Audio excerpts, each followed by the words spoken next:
nós estaremos mergulhando profundamente no estudo sobre Jonas, capítulo 4, no versículo 6 ao versículo 9. Perguntas às vezes ficam, né?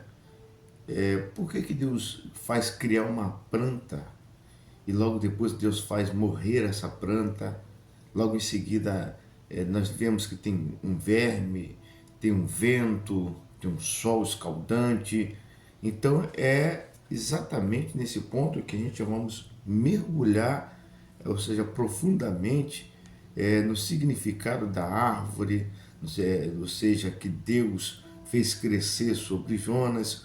O texto, no texto original hebraico, contextos teológicos, simbólico espiritual, e uma lição prática da forma de estudo sobre pregação também, ou seja, vai estar bem completo, vai estar bem detalhado sobre essas questõezinhas, sobre esses assuntos. Se você ainda não é inscrito no canal, dá o seu like, se inscreve no canal, que uma vez na semana eu estarei colocando um estudo aqui de extrema importância, com profundidade teológica, onde vai estar abordando vários assuntos sobre as Escrituras Sagradas. Lembrando, quando você olha a Bíblia pelos olhos naturais, você só vai ver letras, mais nada e absolutamente letras. Letras, histórias, passagens. Mas quando você abre os teus olhos espirituais, você consegue ver muito mais do que letras. Você vai ver mensagens profundas e revelações profundas das Escrituras Sagradas. Nós temos base bíblica em Jonas capítulo 4, no versículo 6 em diante, vai dizer assim: e fez o Senhor Deus crescer uma planta que subiu por cima de Jonas para que fizesse sombra sobre a sua cabeça, a fim de livrar do seu sofrimento. E Jonas se alegrou extremo por causa da planta, mas veio um verme no dia seguinte, ao subir da alva, o que feriu a planta, e este secou. E aconteceu que, aparecendo o sol, Deus mandou um vento oriental quente, e o sol feriu a cabeça de Jonas, de maneira que desfalia. Então disse o Senhor: tendes compaixão da planta que não te custou o trabalho, a qual não fizeste crescer, que numa noite nasceu e numa noite perdeu? Eu hei de ter compaixão da grande cidade de Nínive.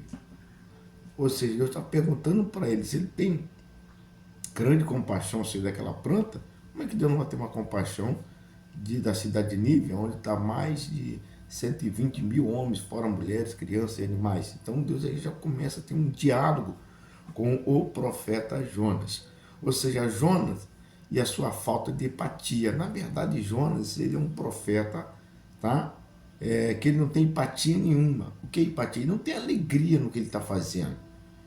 Ele simplesmente, tu vê o Jonas no capítulo 1, tu vê Jonas no capítulo 2, capítulo 3, mas aqui no capítulo 4, Deus não está falando de Nínive, Deus não está falando sobre peixe, Deus não está falando sobre os mercadores, Deus está falando exatamente agora com quem? Com Jonas. É isso que nós vamos mergulhar nesse estudo hoje. Tá? Jonas havia pregado em Nínive, a cidade se arrependera, mas em vez de ele se alegrar, ele se irritou com a misericórdia de Deus.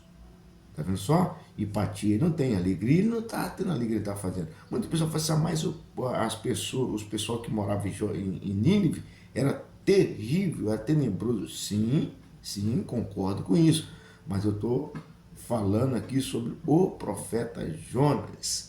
Jonas havia pregado em Nínive, a cidade se arrependeu, mas em vez de se alegrar, ele se irritou com a misericórdia de Deus. Ele queria ver juízo e Deus entra com perdão. Ele queria ver fogo e Deus entra com graça. Ele queria ver justiça, mas sem compaixão.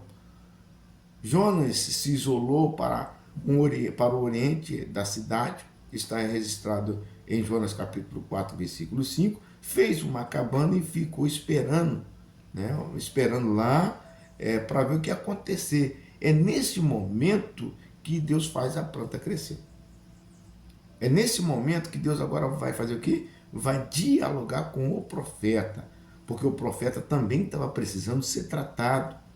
A pessoa pode cantar, pode pregar, pode pular, pode fazer maravilha, pode dar culto de doutrina excelentes, estudo excelente, mas tem hora que precisa ser tratado com Deus, e Deus sempre vai fazer uma planta crescer. Observe isso.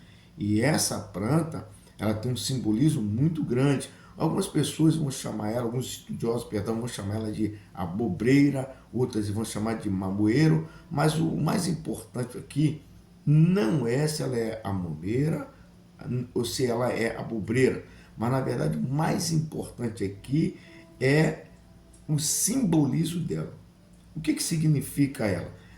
No significado espiritual, ela tem um significado muito grande, tá? Ela vai representar a graça provisória de Deus, um ato de misericórdia sem merecimento. Lembrando que às vezes nós achamos que a graça só está no Novo Testamento, mas no Antigo Testamento você sempre vai encontrar alguns pontos ligados à graça provisória de Deus. Então essa árvore, quando Deus faz ela crescer, tá? Ela está representando ali a graça provisória de Deus, ou seja, um ato de misericórdia sem merecimento. O que o profeta estava merecendo?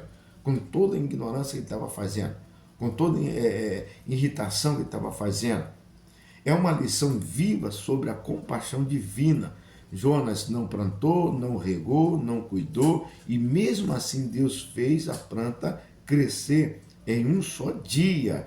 Isso mostra o contraste entre a misericórdia criada de Deus e a natureza egoísta do profeta.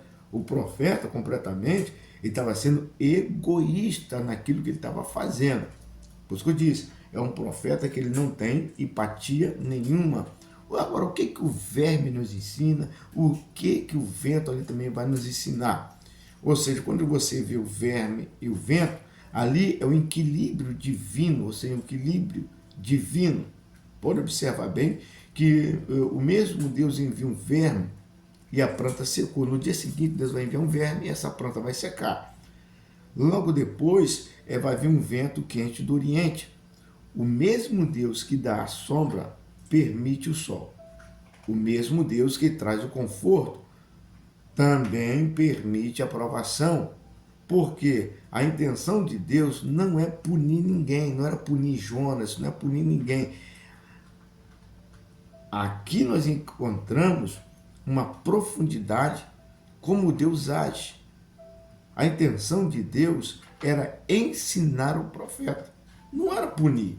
Então, muitas das vezes, quando você está no seu conforto, na sua sombra, Deus sempre vai permitir que vai vir um sol.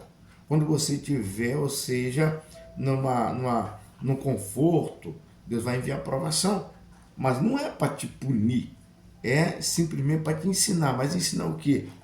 Ensinar algo. Deus sempre vai criar uma planta. E quando Deus cria essa planta, vai fazer igual fez com o profeta Jonas. A planta era um objeto pedagogo de Deus, uma parábola viva. Jonas precisava aprender que a misericórdia não é para poucos, mas é para todos. Muitos acham que a misericórdia de Deus é para poucos, mas a misericórdia de Deus ela é para todos. É por isso que às vezes tu vai ver muitas pessoas dentro da igreja e falam assim, por que Jesus ainda não veio? Por que Jesus não acaba logo com isso? Porque quando ele estava lá do outro lado, ele não falava essas coisas. Mas quando ele aceitou Jesus, ele veio para o lado de cá, da balança. Aí agora ele se acha tão santo, tão reservado, que ele acha que a misericórdia de Deus só tinha que alcançar ele. Mas na verdade a misericórdia de Deus, ela tem que alcançar todos, e não um só. Tá? A compaixão de Deus é maior do que o raciocínio humano. Jonas representava ali, ou seja, Israel, o povo escolhido que desejava ver a destruição das nações ímpias. Por outro lado, nós temos a planta, que simboliza o cuidado universal de Deus, que se estende até mesmo aos inimigos de Israel, que é Nínive. Qual era a capital de Nínive? Muitas pessoas vão pregar sobre isso aí, que é Naamã, o leproso, o general leproso, que é a Síria é a capital, era a capital de Nínive. E no capítulo 4, versículo 11, Deus vai estar falando bem claro, ó, não é eu de ter compaixão da grande cidade de Nínive. Esse versículo é o clímax teológico do livro. Deus está mostrando que a sua compaixão é o centro da revelação.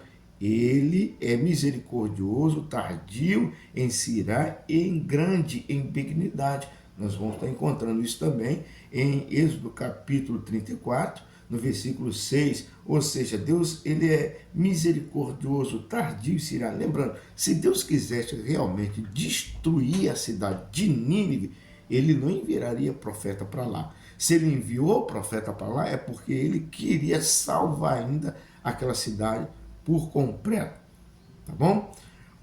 Jonas ficou feliz com a planta, mas triste com o perdão de Deus. Por que ele fica alegre com a planta, mas ele vai ficar triste agora também, porque ela morre?